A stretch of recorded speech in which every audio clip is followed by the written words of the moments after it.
Assalomu alaykum, hurmatli tizim foydalanuvchilari hamda hamkorlar. Ushbu video qo'llanmada Unicom Soft tomonidan ishlab chiqarilgan axborot tizimlarini davlat xaridlari portalidan o'tkazish jarayonini ko'rib o'tamiz. Demak, bizda bu bir necha bosqichlarga taqsimlanadi. Birinchi o'rinda demak reja jadval, ya'ni plan grafik yaratib olishimiz kerak bo'ladi. Undan so'ng to'g'ridan-to'g'ri elektron shartnoma orqali shartnomani davlat xaridlari portalidan ro'yxatdan o'tkazishimiz kerak bo'ladi. Demak, hozirgi qadamlarni demak ketma-ket ko'rib chiqamiz. Reja jadval orqali jadval qo'shishdan foydalanamiz hamda tovarlar bo'yicha qidiruvda kodi yoki ijro so'zi yordamida tegishli xizmatni tanlaymiz. Tanlaganimizdan so'ng qo'shilganligi haqida eslatma chiqadi.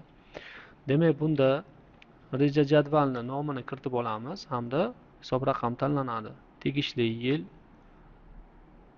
o'tkazish oyi hamda moliya manbasi tanlanadi. Va shundan so'ng eng asosiy qismi tovar miqdorini kiritishimiz kerak bo'ladi. Tovar miqdorida asosiy hal qiladigan qismi bo'lib, bunda agarda yillik o'tkaziladigan bo'lsa, foydalanuvchi soni 12 ga ko'paytirilgan holatida yoki boshqa oylar kesimida bo'ladigan bo'lsa, ya'ni qo'yiladigan summa yoki ko'chiriladigan summa miqdorini qo'yishimiz kerak bo'ladi. Buni qanaqa qilib hisoblaymiz? Deylik, tashkilotda 200 bitta foydalanuvchi mavjud. 200 bitta foydalanuvchi, demak bu 1 oylik foydalanuvchilar soni. Agarda buni 12 oylik hisoblaydigan bo'lsak, demak 2412 ta tovar miqdori bo'ladi. Bu faqat 12 oy uchun. Yoki boshqacha. Agarda biz to'layotgan summa choraklik deylik, choraklik bo'ladigan bo'lsa, demak bu summani 3 ga ko'paytirishimiz kerak bo'ladi. 6 ta. 603 ta foydalanuvchi shakllanadi. Yana bir holat bo'lishi mumkin. Demak, 201 ta foydalanuvchini 6 ta, ya'ni deylik 2 ta chorakka oladigan bo'lsak, demak bu 1206 ta foydalanuvchi shakllanadi. Demak, mana shu qo'llanma orqali hisoblashimiz mumkin bo'ladi. Qisqacha qilib aytganda, foydalanuvchi sonini biz ko'chirayotgan summaga ko'paytirib hisoblashimiz kerak bo'ladi, oylar summasiga.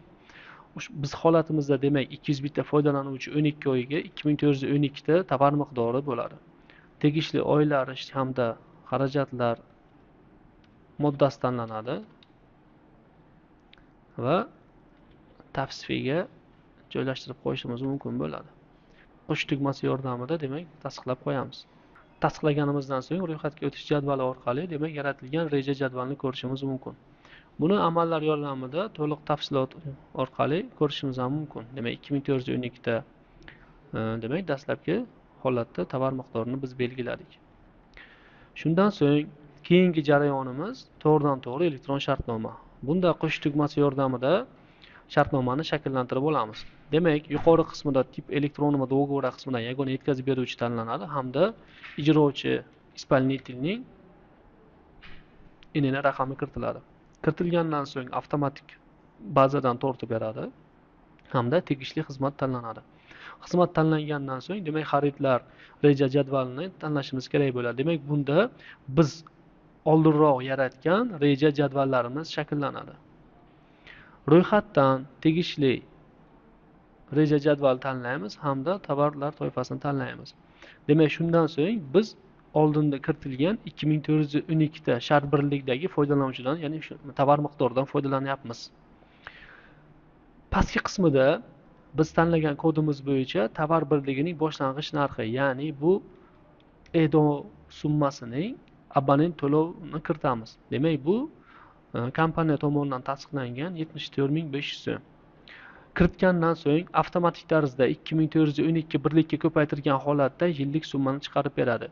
Demak, keyingi maydon avans demak joylashtirishimiz kerak bo'ladi. Avans 30% bo'lganligi uchun summani 30% ni hisoblashimiz kerak. Demak, 179,694 ming ko'paytirilgan 30% ni hisoblasak agar bizada mana shunaqa summa shakllanadi.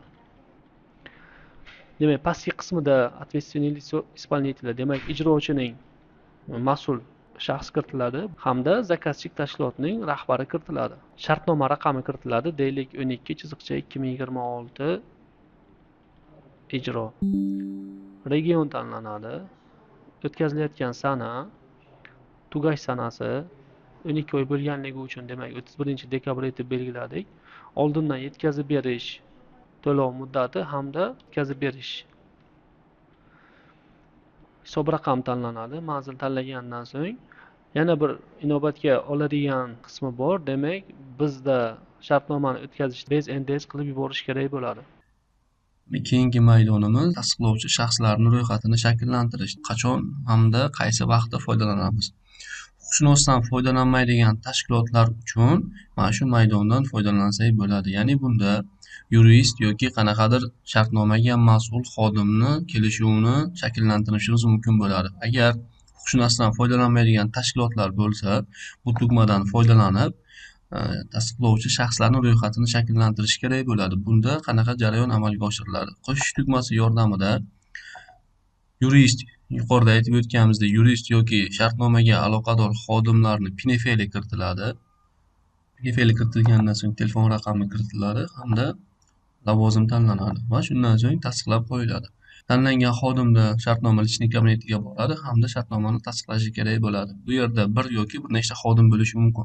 Huquqshunosdan foydalanadigan tashkilotlar esa bu ustundan foydalanmagan holatda shartnomaga yurist xulosasini ilova qilib ketish kerak bo'ladi. Uni ham keyinroq ko'rib o'tamiz. Huquqshunosdan foydalanadigan tashkilotlar tasdiqlovchi hujjatlarni mana shu qismdan yuklashi kerak bo'ladi. Barcha ustunlar to'ldirilgandan keyin shartnomani ko'rish tugmasi yordamida shablon единых поставщик orqali, demak, Uniconsoft tomonidan tanlangan xizmatlar davlat xaridlari portaliga joylashtirilgan, ya'ni shartnoma shablonlari. Biz hozir foydalanayotgan shablon Ijrogovuz. Ijrogovuz tanlangandan so'ng pastki qismiga o'tganda, demak, shartnomadan foydalanish tugmasi bosiladi. Shundan so'ng shartnomani bir necha qismlarini o'zgartirishimiz kerak bo'ladi. Demak, bunda birinchi qism o'zgartirishni boshlaymiz. Nima asosida faoliyat yuritishi, o'sha tegishli tashkilotning rahbari FIOsi kiritiladi. Saqlash tugmasi yordamida, demak, birinchi maydonni to'g'rilab bo'ldik, o'zgartirib. Keyingi tahrirlashimiz mumkin bo'lgan qismi, demak, har bir foydalanuvchi uchun oylik abonent to'lovi QQS 74.500 so'm.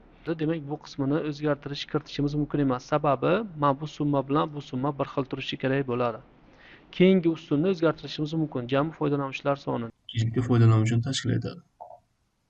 Keyingi qismi 2-birinchi qismida biz shartnomani umumiy summasini qo'yishimiz mumkin. Demak, bizda shartnomani umumiy summasi 179.694.000.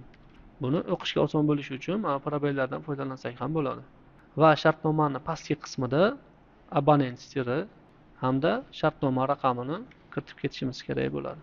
Va oxirgi ustun, barcha ustunlar to'ldirib bo'lgandan so'ng shartnoma tasdiqlanadi.